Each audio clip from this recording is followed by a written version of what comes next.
Hey guys, tonight we're stepping back in time, far from the comfort of your modern world, into the dark, untamed wilderness of early America.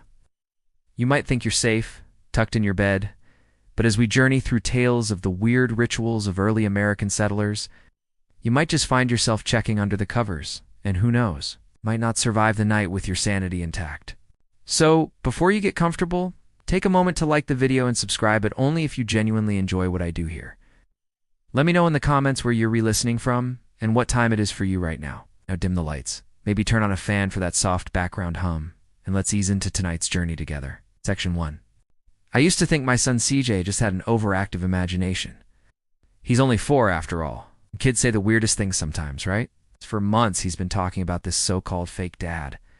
At first we thought it was funny, like maybe an odd name for an imaginary friend. But lately, it's been getting darker. A lot darker. Whenever we'd ask him about fake dad, CJ would either change the subject or just shut down. It was always brushed off as some bizarre toddler phase. But now, I'm really starting to worry that this isn't just something he is making up.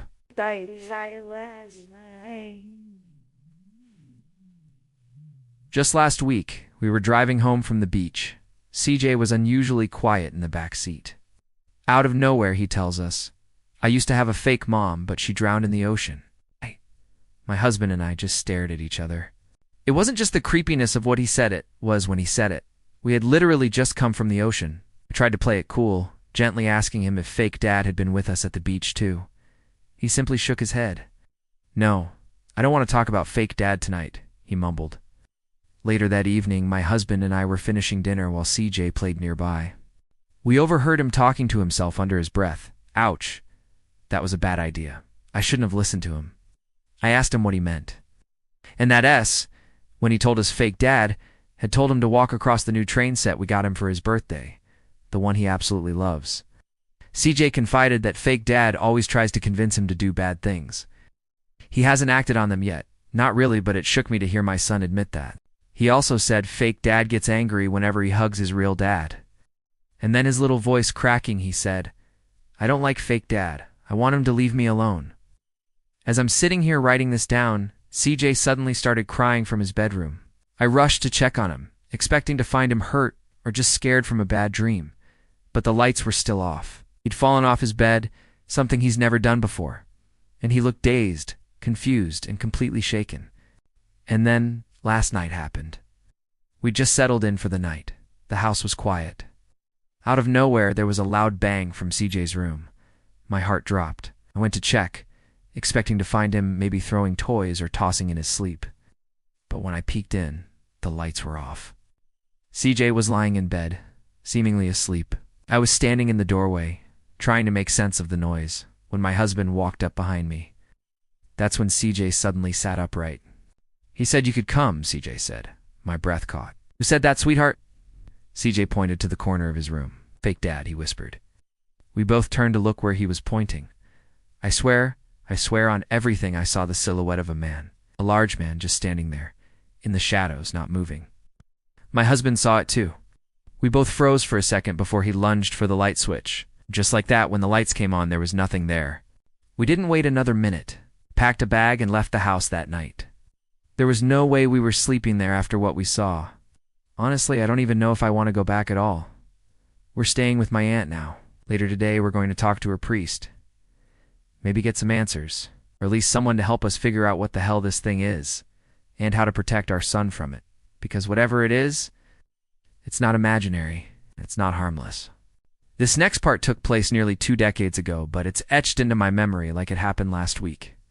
It was summer break. My friends and I decided to visit a buddy of ours who was spending the summer at his grandparents' cottage, a tiny little village in Belarus, isolated, peaceful, creepy, even when it wasn't trying to be. Honestly, at first it was a blast. We'd go swimming in the lake during the day and hang out by the water at night, just sitting in the stillness. Kind of silence that wraps around you like a blanket. No cars, no city buzz, just nature. It was beautiful. We explored nearby woods, picked mushrooms, snapped pictures, made good memories. Until one of our friends, Anna, had to leave early because of a family emergency. Problem was, she missed the only bus that week. so we decided to walk her to the highway to try and catch a ride. The main road was a solid 7-mile walk, but hey, we were teens. We didn't mind. It was a quiet weekday. No cars, no people. Just endless road and forest. Eventually, we gave up and decided to walk back. It was getting late, and the sun was setting as we passed through some half-abandoned villages. The kind where houses leaned to one side and windows looked like hollow eyes. Still, we sang and joked around to keep our nerves from creeping in. About 4 miles from home, we found ourselves on a narrow road with dense forest pressing in from both sides. That's when we heard noises coming from the trees. Slapping, snapping. Low hums that didn't sound quite like animals. We tried to laugh it off, maybe raccoons. But then, my friend stopped and pointed. 2 massive, glowing yellow eyes stared at us from between the trees. We froze, said nothing for a moment. Then one of us nervously joked, "Probably just fireflies on steroids, right?" We all chuckled, but no one believed it. There's no phones, no way to call for help. Just 3 kids walking a haunted stretch of road. Then it got worse. As we neared the village, 2 of us, me and another girl, heard something. A voice. A woman's voice. Soft, beckoning, coming from the woods. We stopped dead. Looked at each other. We had both heard it. But our third friend, talking at the time, hadn't noticed. It sent chills straight through me. That kind of bone-deep dread you don't just shake off. Later that night, back at the cottage, we couldn't stop thinking about what happened. Here's the thing. In Slavic folklore, there are spirits known as ruselka, female water spirits, tied to lakes and rivers, often described as beautiful, luring people in with singing or whispers, especially men or children. We had been spending every night by that same lake. Then we heard mysterious voices. Just like in the stories, we laugh now, calling them forest fireflies. But truth be told, we all know something unexplainable happened that night. Something ancient, something that may have been watching. Or waiting. Section 2, I'm going to take you to another place now. One that's probably even more unnerving because of how quiet it was. This happened during my time as an EMT, and trust me, in that line of work you see and hear a lot of strange things. But this was different. This story takes place in a small rural hospital in New Jersey, the kind that's so quiet you can hear your own heartbeat echo through the halls. I worked for a 911 interfacility ambulance provider that was actually run by a hospital company, which meant many of our EMS stations were located inside the hospitals themselves. Now, this particular hospital was being phased out, slowly shut down after being bought by a larger corporation. First, they closed the medical floors, then the other services. Eventually, even the ER closed, but the EMS station remained, tucked inside this near-empty building, human hospital, but without the humans. I wasn't stationed there permanently, but I worked a few shifts when needed. And one morning, I showed up around 4:45 a.m. to clock in for a 5 a.m. shift. I was early. And the crew I was relieving was still out on a call, so I figured I'd walk around the building a bit. It was my first time there, and my curiosity got the better of me. The place was ... frozen in time. Wheelchairs still lined the walls. Clipboards sat abandoned. Offices still had calendars up from months ago. I walked through the ICU, the chapel, long empty hallways. And even though I was the only living soul in that building, it felt like I was being watched the entire time. I started making my way back to the M's office, which was near the main entrance and waiting room when I heard it, whispering at first. It was faint. I paused, thinking maybe the security guard was having a quiet phone call somewhere. But the closer I got to the waiting room, the louder it became. Still whispers, but unmistakably human voices. Multiple ones. I stepped inside the waiting room. Nothing. Empty. Lights off. No movement. And just like that, the voices stopped. I punched in and sat there for my shift, trying to convince myself it was just acoustics, or maybe the wind. But it stuck with me. A few days later, I was back at the same station, this time partnered with another EMT, who'd never been there either. She was just as curious about the abandoned building, so I showed her around. I told her about the whispers, not really expecting her to believe me. But as we passed the same waiting room, she suddenly stopped me. "Wait, did you hear that?" I hadn't at first, but once we both went quiet, There it was again. Whispers. Same tone, same intensity. Voices, but impossible to tell what they were saying. This time, the sound seemed to come from an old office near the waiting room. We followed it, opened the door slowly. Ducked. Nothing inside but an old desk and some forgotten furniture. And silence. She looked at me, pale and wide-eyed, and I knew I wasn't crazy. Someone else had heard it too. Whatever haunted that place wasn't just in my head. I never worked there again. Not long after that, the hospital was officially sold, and our station was relocated. But every now and then, when I drive past the building still standing, still untouched high, wonder who else has heard the whispers. And if anyone ever answered them? Now, this next one might sound a bit out there, and trust me, I know how it sounds. I wouldn't blame anyone for thinking I made it all up, but I swear this is real. You see, my family has lived on the same land for nearly 2 centuries. It's been passed down, cared for, loved. It's not haunted, not in the traditional sense, but my grandmother always believed our ancestors watched over us, sort of like guardian spirits. She told me stories, odd ones. Some of them were on our land, sure, but one story happened while she was on a cruise in the Caribbean. My grandfather had gone ahead on a hiking trail, and she was following behind. As she climbed over a small hill, she said a little girl ran up to her, yelling that a ship is coming, pointing toward the bay. My grandma turned to look, and sure enough, she saw a tall sailing ship, colonial style, drifting far out in the bay. But it looked almost like a mirage, fading in and out of reality. When she turned back to the child, the girl was gone. No sound of footsteps, no trace at all. She described it as a kind of time slip, an overlap between the present and the past. A ghost ship, a ghost child, and now. I think I've experienced something similar. I was around 9 or 10 years old.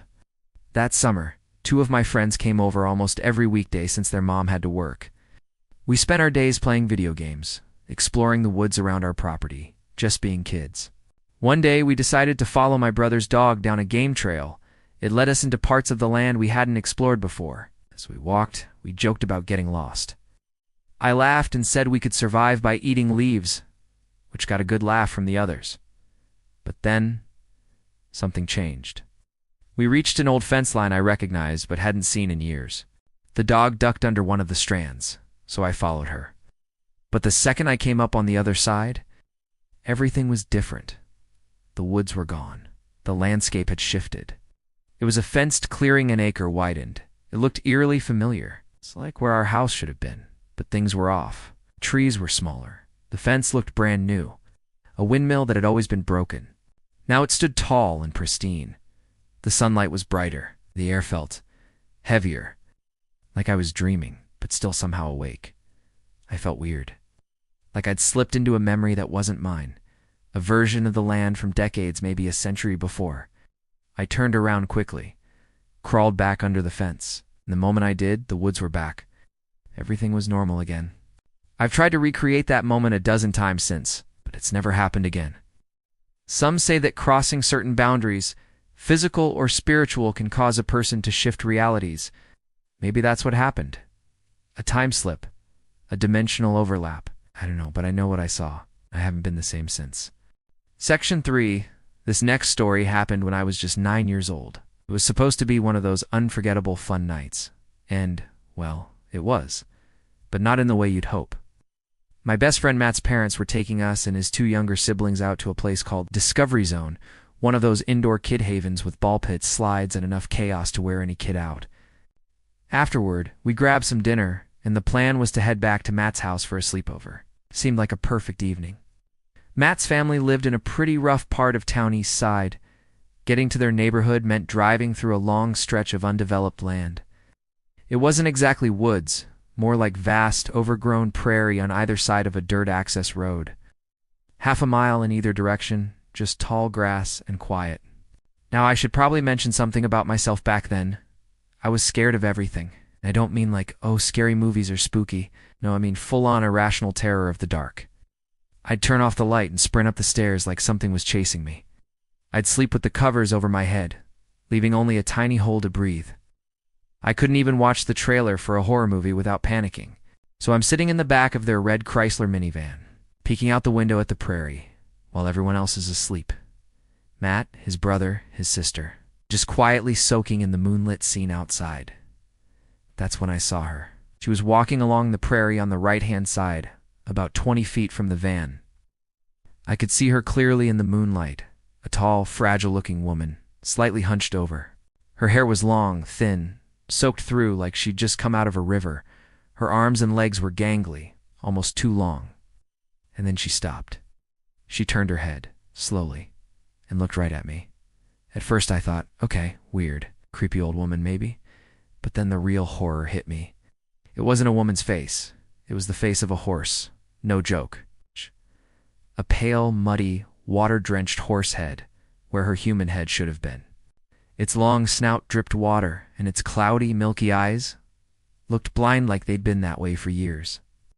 But this part is what I still can't fully explain. I wasn't scared. Not in the way I expected to be. It was like something told me in my mind, it's okay. She's seen you now. You've seen her. You're safe. And that should have been reassuring. But it wasn't, you see. I grew up in the Southwest. My family's from Mexico. And every kid from my culture knows the stories, the urban legends designed to keep us in line, La Llorona being one of the most famous, the weeping woman who lost her children and now wanders the night, crying, searching, stealing souls. Every kid has heard it, and every kid believes. I never told anyone what I saw that night. I buried it in the back of my mind, convinced that maybe it was my imagination, till years later, March 2020. It was during the COVID lockdowns, and I had way too much time on my hands.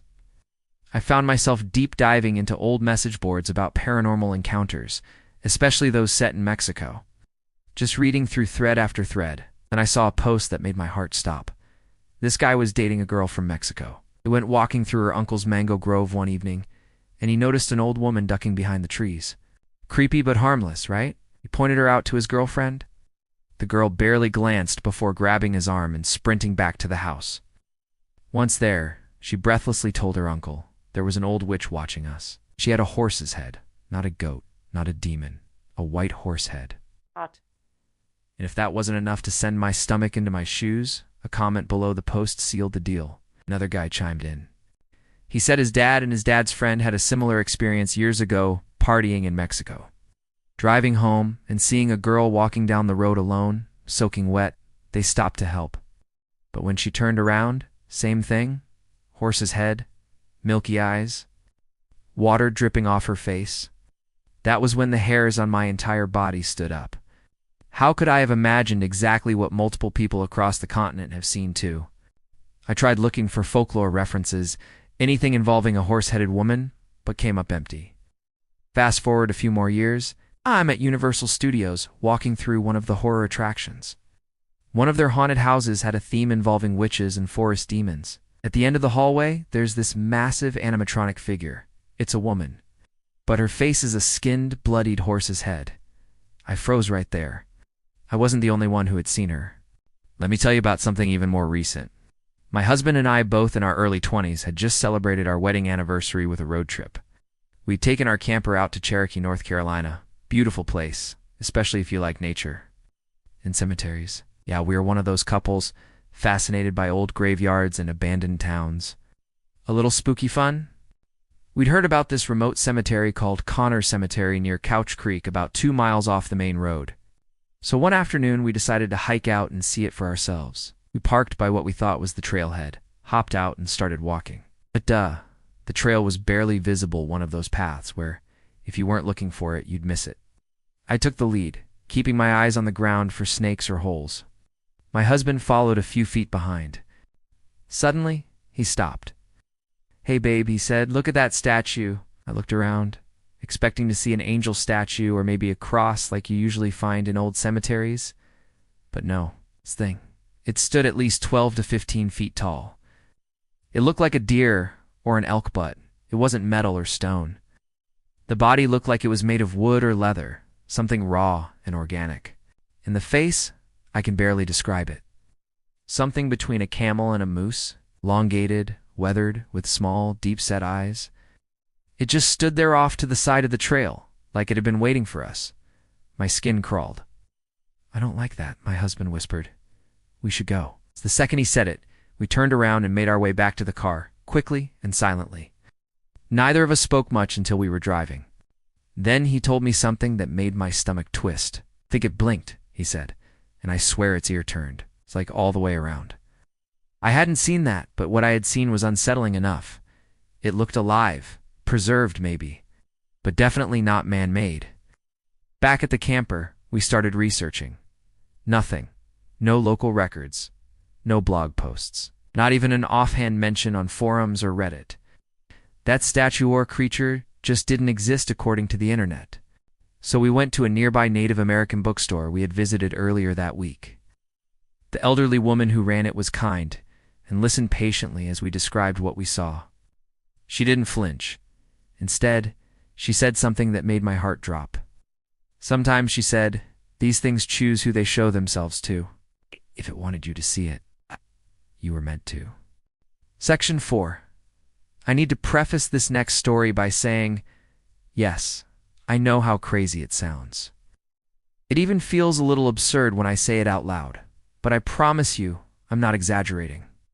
I'm not looking for attention. I'm just trying to explain what happened to me, the only way I know how. It started on my birthday.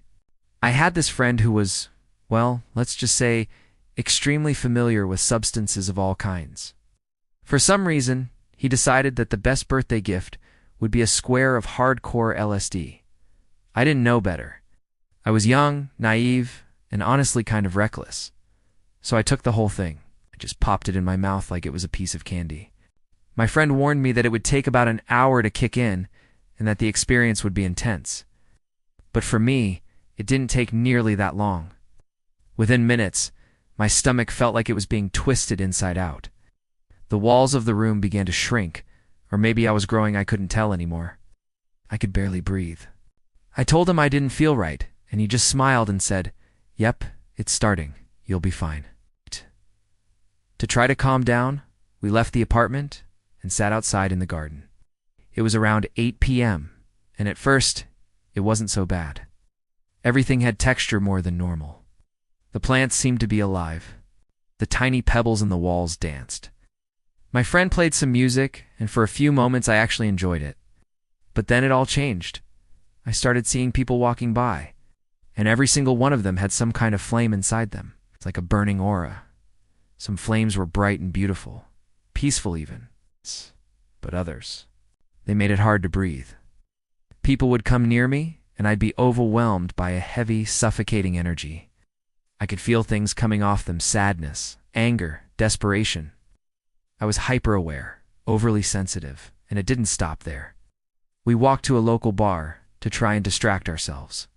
My friend stopped to greet someone on the street, and as they talked, I realized I could hear the person's thoughts before he said them. And then he'd speak, saying the exact thing I'd already heard in my mind. At that point, I was no longer experiencing reality as I knew it. I wasn't even sure if I was still me. I didn't say anything, but I was silently panicking. I kept it together on the outside, but inside I was spiraling. When we finally got to the bar, things got even weirder. The voices started. Not the kind that you can brush off as imagination. These were crystal clear conversations I had heard years ago. Forgotten memories from my childhood came flooding back. Conversations I'd heard as a toddler, as a kid, even whispers I had heard through walls. Hundreds of voices all playing at once, repeating doubts, fears, regrets, most of them focused around the idea that God wasn't real, that life was meaningless. It was like someone was trying to convince me of something. Or worse, trying to break me. And just when I thought I was about to lose it completely, I felt it.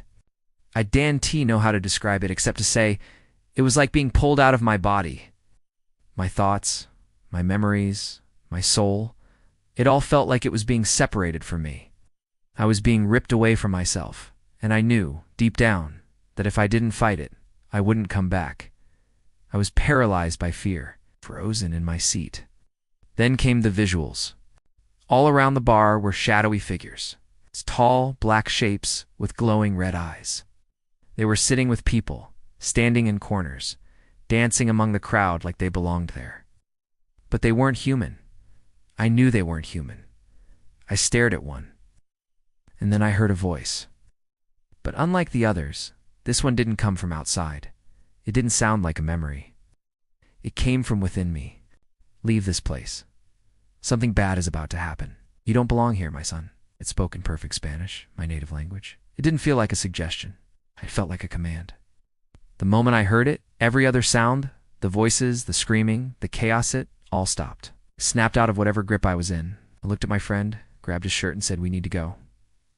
He laughed it off at first, thinking I was just having a bad trip. But then, the bar erupted into chaos. Screaming, glass breaking. A beer bottle flew past us and smashed against the wall behind my head. People were fighting, tables knocked over, chairs thrown. We didn't wait.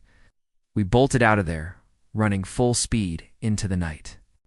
When we were finally far enough away, my friend turned to me and said, "How did you know something was going to happen?" I didn't answer. I didn't even know how to begin. All I knew was that something or someone had protected me that night. A week passed. I was home, sitting in my room, still thinking about that voice. The calm, commanding voice that had cut through all the madness.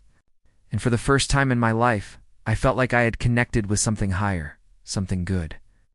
So I got down on my knees and prayed. I said, "If you're real, if that was really you, then please send someone to help me. I want to learn how to know you, how to find you. I won't walk away if you show me." The next day, at exactly 6 p.m., there was a knock on my door. I opened it to see a man from down the street, a neighbor I had seen in passing, but never really spoken to. "Hi, neighbor," he said, smiling. "God bless you. I'm having a Bible study tonight at my place. You're welcome to come. There'll be snacks and everything." I almost started crying. He had no idea what his invitation meant to me. Since then, it's been over a year. Oh. I'm not perfect. I don't walk around claiming to be a saint. But I do have a relationship with God now, a real one. I've changed. My life has changed. I'll never forget what I saw at that bar, the voice that pulled me back. My warning to anyone who hears this, stay far away from drugs like LSD. I don't care how curious you are. I don't care how strong you think your mind is. There are dark things out there, and if you're not careful, they will find you. I've seen them, and I wish I hadn't. Section 5, this next one comes from my Uncle Well, actually from his house. A house that had been in our family for generations. 3 generations to be exact. It was a beautiful old Victorian 3 stories tall, full of ornate woodwork, antique fixtures, and memories. Built in the 1890s by our great-great-grandfather, it had stayed in the family for decades until it was sold off in the 70s. Then, in the 90s, my uncle, after becoming a successful architect, bought it back. We were thrilled. The house was back in the family. But as soon as he moved in, weird things started happening, and I mean immediately. It began subtly, kitchen cabinets opening by themselves, even though no one had been home. Footsteps echoing upstairs in the middle of the night when everyone was in bed. Sometimes the sound of someone knocking on the front door around 2 or 3 in the morning, only for my uncle to find no one there when he opened it. One night, after one of those strange late-night knocks, he got a call the next morning from his father, my grandfather. His great-uncle, who had grown up in that very house, had passed away the previous night.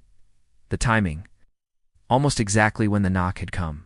Was it a coincidence? Maybe, but it was just one of many things that made us start to wonder. Now here's my personal experience. I was in my late teens, and my uncle's family had gone on vacation for the week. They asked me to house sit and take care of their 2 dogs. I said yes immediately, who wouldn't? I mean, big house all to myself, and they had a gorgeous pool in the backyard. But at night, that house was different. There's something about old homes that feels heavy in the dark. The furniture, the family portraits with people long gone, the eerie silence that makes every creak sound 10 times louder. So there I was, getting ready to sleep on the 2nd floor. The dogs were lounging around as usual. But then both of them suddenly perked up. Ears straight, heads alert. They stood and walked into my room, staring intently down the hallway like they were tracking something. And then I heard it too. Footsteps from the 3rd floor. I froze. They were slow, deliberate. Heavy footsteps that moved from the far end of the 3rd floor toward the staircase, then down. 1 step at a time, closer, closer, until they stopped halfway down to my floor. And then nothing. Not a sound, not a creak, not a whisper of movement. I didn't sleep at all that night. Years later, after my uncle and his family had moved out and downsized, The new owner of the house gave him a call. They had a pleasant conversation at first, casual talk, asking about the house's history. But then the new owner asked a question that made my uncle sit up straight. "Did you ever have anything strange happen while you lived here?" My uncle was honest. Yet a few things, especially at the beginning. Why? The new owner hesitated before telling him what had happened. They'd hired painters to do some work on the third floor.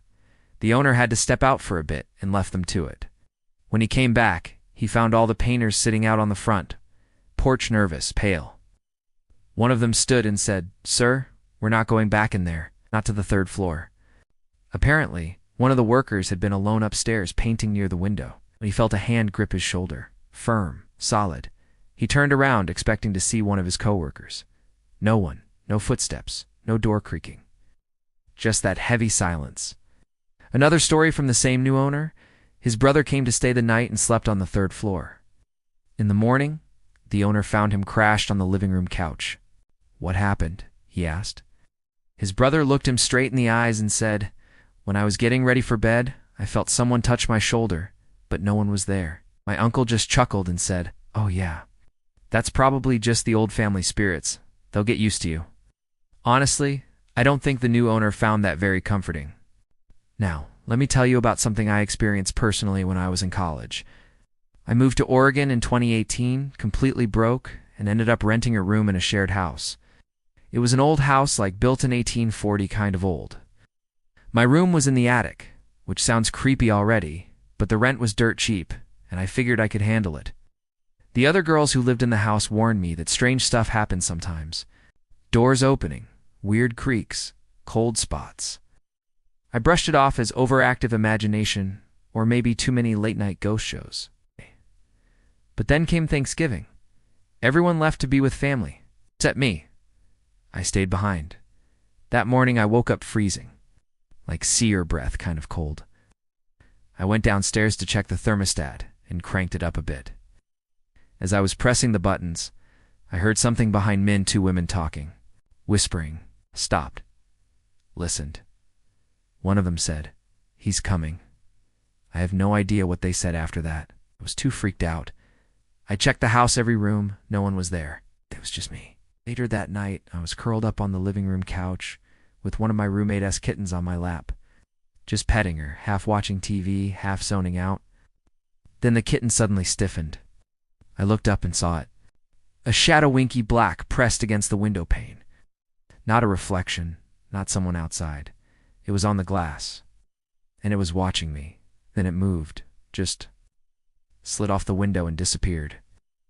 I called the only friend still in town and begged her to come over. She stayed with me the rest of the night. After that, things escalated. Every time I went into the basement, I felt watched. I avoided it when I could. One night, one of my roommates saw a man standing in the catacombs, a weird zigzag corridor leading from the main basement to a sublevel apartment. She called the police. They searched the entire house. Nothing. In my attic room. Every night, I'd hear fingernails dragging across the sloped ceiling right above where I slept. Items went missing. My roommate's entire fish tank died overnight for no reason. And one day, two girls got locked outside trying to climb in through the window. They screamed for help for hours because the window they de-opened easily, just minutes before now, wouldn't budge. When I came home, I opened it without a problem. I never went back after we moved out. But sometimes when I'm walking in the area, I'll stop and stare up at that house. At my old attic window, I swear it stares back. Section 6. This happened not too long ago, just a few months back, and I still haven't fully wrapped my head around it. It wasn't the kind of experience you can shake off after a few sleepless nights. No, this one stuck with me. I've been thinking about it way more than I probably should. It started with a pretty normal night. My parents were going out to a dinner event with friends, and I stayed home. Nothing unusual about that. I've stayed home alone plenty of times. I even grabbed some Subway on the way back from running a quick errand. But for some reason, the second I walked into the house, something felt off. I can't explain it exactly. It wasn't cold. It wasn't dark. But it was empty in the kind of way that makes your skin crawl. You know that feeling? Where even though you're by yourself, it doesn't feel like you're alone? Still, I brushed it off. Ate my sandwich. flipped on the TV in the living room, and tried to enjoy the peace and quiet. But then, just as I was starting to unwind, I heard something. Footsteps. Light, soft steps coming from upstairs. I muted the TV and sat completely still, holding my breath. The steps stopped too. Total silence. Now, I'm not the kind of person who scares easily. I work out. I know how to defend myself, and I don't jump at every little creak in the house. But I'm also not an idiot. So I grabbed a knife from the kitchen and went to investigate. I checked the entire second floor, every corner. Even under the beds, nothing, and everything was exactly how I'd left it. Relieved but still uneasy, I made sure the doors were locked, windows closed, then headed to my bedroom. I tried to relax, turned the TV on low, and lay back. That's when I heard it. A knock, not on the door, on something else. I sat up and looked around. My closet door was slightly ajar, but it's built in such a way that no one could actually hide in it. There are only shelves, no open space. So I checked again. Whole house. Every possible hiding place. Still nothing. I was more annoyed than scared. I locked everything up again, even barricaded my door just in case, and got back in bed. I just started to drift off when I heard it. My name? Soft, deep, familiar. Marco, my father's voice. He has a thick Italian accent and a very distinct, low tone. The kind of voice you'd never mistake. But I hadn't heard the front door open. I hadn't heard footsteps. I hadn't heard anything that suggested they were back. So I waited, and I heard it again. Marco, exactly the same. Like a recording. Identical cadence. Same pause, same tone. Over and over again. That's when it clicked. It wasn't my dad. It sounded like him, but something was off. It didn't change tone, didn't respond. It just repeated the same phrase like a broken record. That's when my stomach dropped. I'd heard of this before. People online talked about them. Mimics. Entities that copy human voices to lure people in. I'd always thought they were just stories. Urban legends. Creepy Reddit threads. But now one of them was in my house. Section 7, this happened back in August 2014, during what was easily one of the lowest points of my life. To give you the full picture, I need to take you through the entire day, not just the event that happened that night. Because when you see it all together, the build-up, the emotion, the moment itself, it becomes harder to explain away as just some kind of nightmare. At the time, I was 4 months into a recovery program. I had been battling addiction for years, and I was finally making progress. I was clean, focused, and determined to turn my life around. But that day, things fell apart. I got in trouble again. The program was strict, and one of the rules was not talking to male residents during work hours. I got caught chatting during a warehouse shift, and it wasn't my first time either. So that afternoon, they called me into the office and told me I was being dismissed. No warnings. No second chances. Just like that tie was out. They walked me to the back door, handed me my things. And I stepped out into the August heat with no money, no phone, and nowhere to go. I walked a few blocks to a liquor store and asked to use the phone. I called my stepdad, who reluctantly agreed to pick me up at the nearest train station. He had things going on, so I waited there for nearly 4 hours just sitting on a bench, watching people come and go, thinking about what I'd done, what I'd lost. When he finally arrived, he didn't say much. Just drove me back to his place and showed me to the room where I'd be staying for a while. I remember sitting on that bed, completely drained, emotionally, mentally, physically. I felt like I had nothing left. That night I fell asleep almost instantly, but what happened next, I'll never forget. In my dream, I was in a place from my childhood. It was called Color Me Mina Pinturo, Pottery Studio, where I used to go with friends. But in this dream, it wasn't just a pottery place. It was also like a coffee shop, which was odd, but somehow made sense in dream logic. I was sitting alone at a table. No paint, no coffee, just sitting. The room was empty except for one woman, a middle-aged woman with short dark hair. She was sweeping the floor, humming softly. Then she stopped, looked up and said, "So Sarah, what are you going to do now that you got kicked out of treatment?" I froze. How did she know my name? How did she know about the treatment? Before I could answer her, I heard it. A scream. Loud, deafening, but not a scream of fear. It was rage.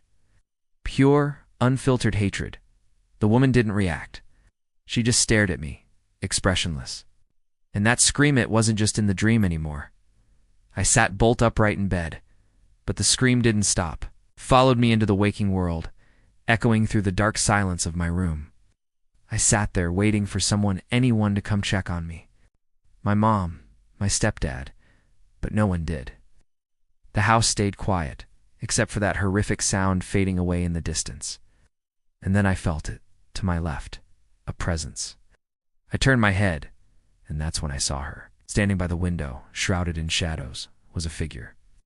An old woman, sickly looking, hunched over, with sharp features. Her skin was gray, sunken. Her mouth hung open in a snarl, teeth clenched in anger. She was looking straight at me, and I knew she hated me, not just disliked, not just annoyed. Hated, as if I'd done something to offend her on a soul-deep level. I was fully awake by then. No dream, no confusion. I started praying. Didn't know what else to do. I'd just come from a Christian-based recovery program, and prayer was the only tool I had in that moment. I kept my eyes locked on her, whispering whatever prayers I could remember. Slowly, she began to fade, but not gently, not peacefully. Her expression stayed filled with hate. Even as her body became translucent and dissolved into the air, the fury in her eyes remained. And then she was gone. I sat there for a long time, staring at the window. The room was still, eerily calm. Should have been terrified, but oddly, I wasn't. Instead, I felt something else, like I had won or survived. The next morning, I told my mom everything, from the dream to the scream to the woman. She insisted it was just a nightmare. Stress, she said. You've been through a lot. Your mind's just playing tricks on you. But I know the difference between dreaming and waking. I remember hearing that scream while I was sitting up. I remember seeing her clearly with open eyes. And I remember the way the temperature dropped when she appeared. Like all the warmth had been sucked out of the room. Over the years, I've come to believe that whatever she was, whatever that thing was, she was drawn to my pain, to my vulnerability, to the idea that maybe I was finally giving up. She wanted that. She fed on it. But she didn't get it. Because even in the middle of one of the worst days of my life, even after losing my place in recovery, after losing hope, I chose to fight back. And maybe that's why I saw her in the first place. Maybe she only appears to people who are about to give up. Maybe she feeds on surrender. But she didn't get that from me. She never will. Section 8. I never used to believe in hauntings. Not in the traditional sense, at least. Ghost stories always felt like entertainment, something for movies, books, or late-night campfire talks. But one night in 2017 changed that for me completely. At the time, I was living in an apartment complex just outside of St. Louis. I had a roommate, but she often worked the night shift, so I was alone more often than not. That night was no different. She'd left for work around 10:30 p.m., and I was curled up on the couch with a blanket. Watching reruns of Friends for the millionth time. Around midnight, I started feeling this heaviness, like the air had thickened somehow. I paused the show, sat up, and just listened. Nothing. No sounds. No cars outside. No footsteps from neighbors. But I couldn't shake the feeling that I wasn't alone anymore. I decided to head to bed early. Maybe I was just tired. Maybe my brain was playing tricks on me. I turned off the lights, brushed my teeth, and climbed under the covers. I always kept a small lamp, and it was a habit I picked up as a kid, but that night, it didn't help. The shadows in the corners of my room seemed darker than usual, thicker. I closed my eyes and tried to fall asleep. That's when I heard it. A knock. Just one. Soft, from inside the apartment. I froze. It wasn't the front door. It wasn't the windows.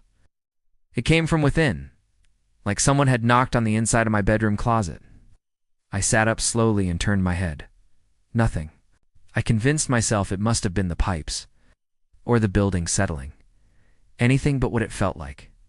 I lay back down. Another knock. This time louder, closer, and then whispering. Not words, just the sound of someone whispering, like breath brushing across your ear. I bolted upright. "Hello," I said out loud. "Someone there?" No answer. just silence. I turned on the overhead light, checked the closet, under the bed, even the hallway. Still nothing. I didn't sleep that night. Things got worse after that. It started happening every night. The knocking. The whispers.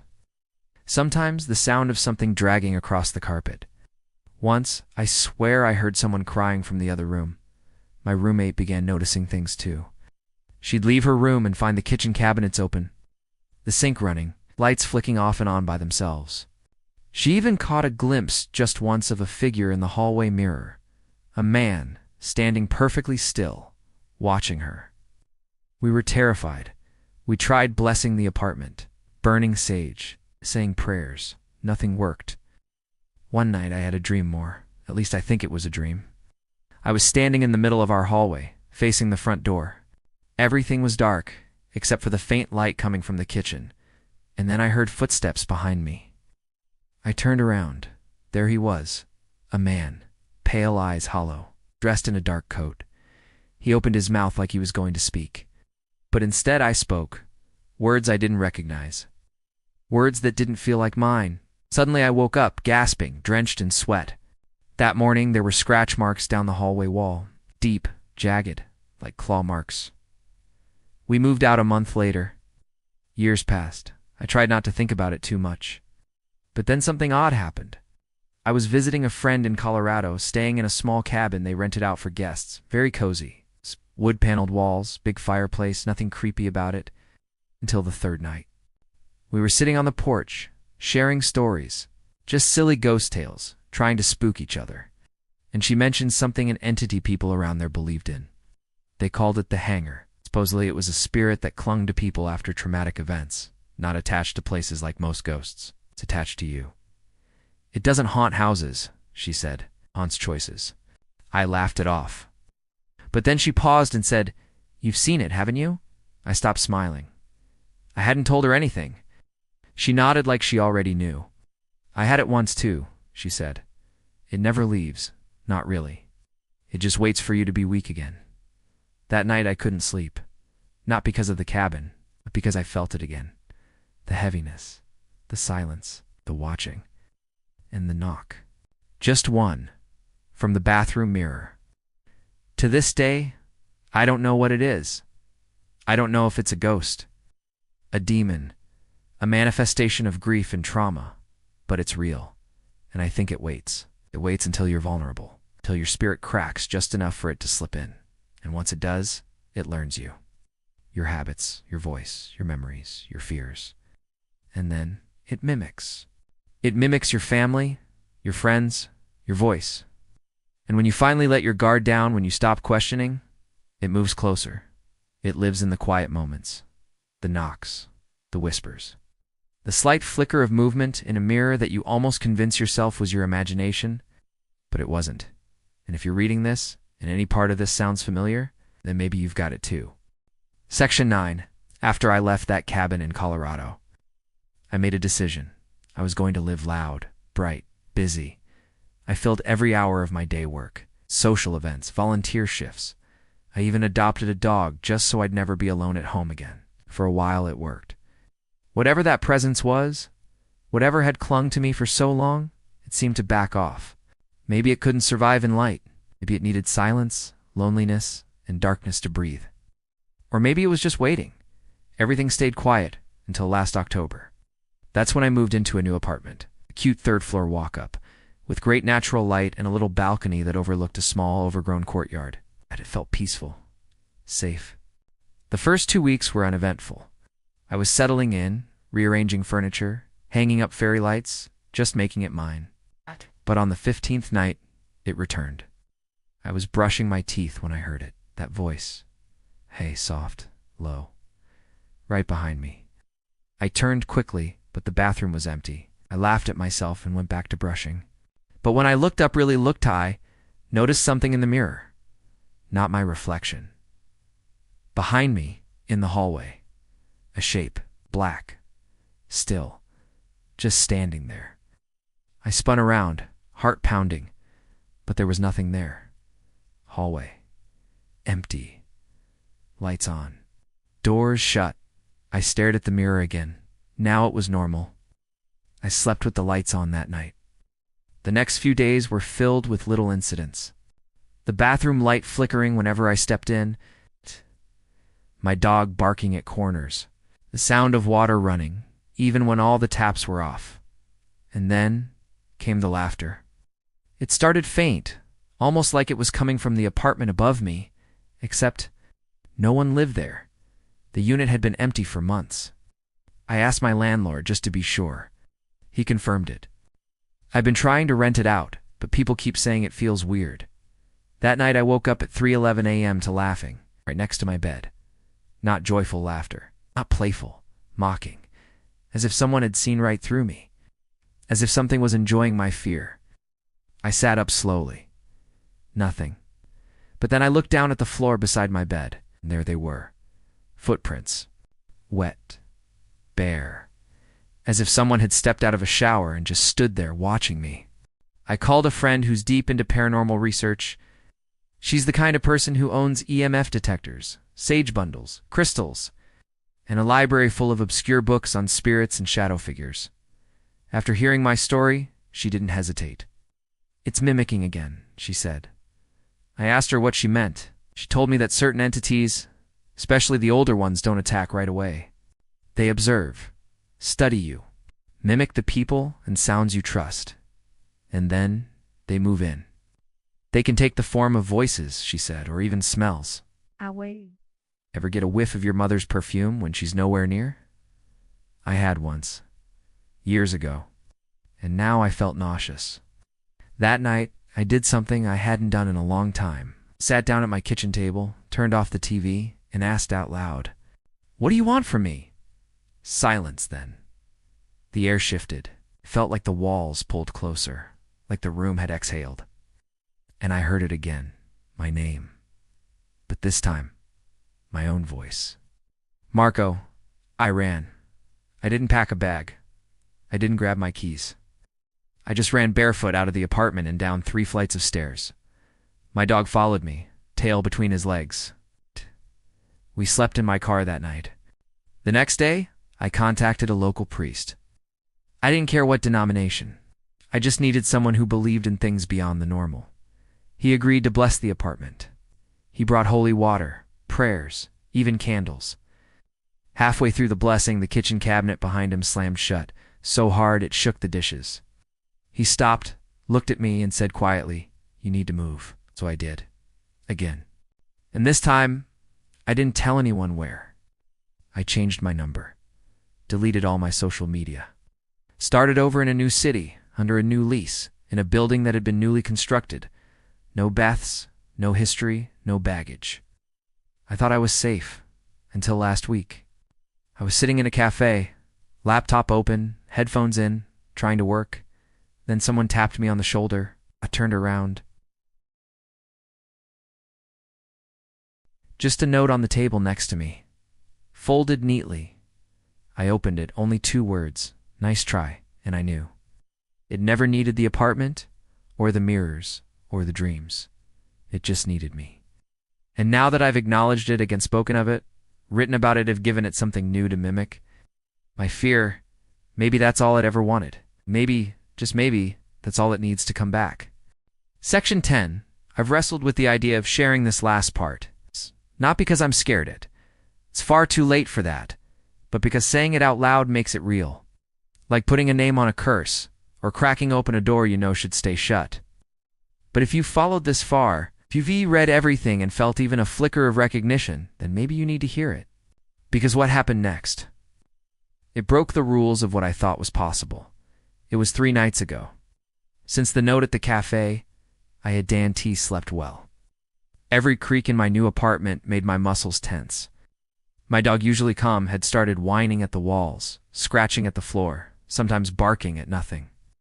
I tried distractions, loud music, podcasts, falling asleep to the TV on full volume. Nothing worked. The night still felt heavy. It's like I wasn't the only one living there anymore. That night, I finally caved, turned everything off. No lights, no sound, just me. In the dark, I wanted to face it, whatever it was. I thought if I confronted it directly, stood firm and unafraid, might finally leave. I lay in bed, breathing slow, waiting for something to happen. And then I heard it. My front door creaked open. Not kicked, not slammed, just opened, like someone had used a key. My heart was pounding so loud I thought I could hear it echo off the walls. I waited for footsteps, but there were none. Instead, the air changed. Again, colder this time, denser, and then I wasn't alone. I couldn't see it, but I could feel it. Well, you know someone's staring at you, even in pitch black. The way goosebumps rise for no physical reason. I didn't have to look. I already knew it was standing at the foot of my bed. And then it spoke. But this time it wasn't mimicking. It wasn't my voice, or my mom's. It was its own voice. Low, wet, like it had been swallowing mud. I was never outside, it said. I've always been in here. I couldn't move, couldn't scream. Even breathing felt like a struggle. Then I felt something pressure on my chest, like a weight. Slowly, deliberately pressing down, my lungs fought to expand. My vision blurred. I managed to whisper, barely audible. Why me? And it answered not with words, but with memories. Da-da-da-da-da-da-da-da-da. Suddenly I was inside them, I loving every failure, every overdose, every moment I hurt someone I loved. All at once. Rapid fire, pain, shame, guilt. Then I understood. This thing didn't just haunt places. It haunted consequences. It wasn't a ghost or a demon. It was remorse. It was grief. It was regret, personified. The more you carried, the closer it got, until one night was inside you, out clinging to your house or your mirror. But your heart, your soul. I don't remember how the night ended. I woke up on the floor, soaked in sweat, with my dog curled tightly next to me, shaking. Sunlight poured in through the window like a lifeline. Everything looked normal to normal. The weight was gone. But something else had taken its place. Resolve. So here's what I've done since. I've started therapy again. Real committed therapy. I'm back in recovery. I called my mother for the first time in months. Told her I love her. I lit a candle and wrote down every guilt I've buried deep, every wound I've caused, and I burned it. Not as some ritual, but as a declaration that I am not defined by my worst mistakes, that I don't have to carry this thing anymore, because that's what it feeds on. Not just fear, but the refusal to heal. And I realized something no priest or ghost hunter ever told me. The most haunted places in the world aren't abandoned hospitals or ancient burial grounds. They're the rooms inside us we refuse to enter, the memories we avoid, the truths we bury, the people we never forgave, including ourselves. So if you've heard knocking, if you've seen shadows that move without light, if you've heard your name spoken by a voice that shouldn't know it, you're not crazy. You're carrying something. We all are. But healing isn't about escaping it. It's about turning around and facing the thing you fear most. Looking it in the eye and saying, I see you, but you don't get to stay. It might come back. It probably will. But next time it won't find a victim. It'll find a survivor. And eventually, maybe not tomorrow, maybe not next year, but eventually it'll starve. Because what haunts us only thrives in silence.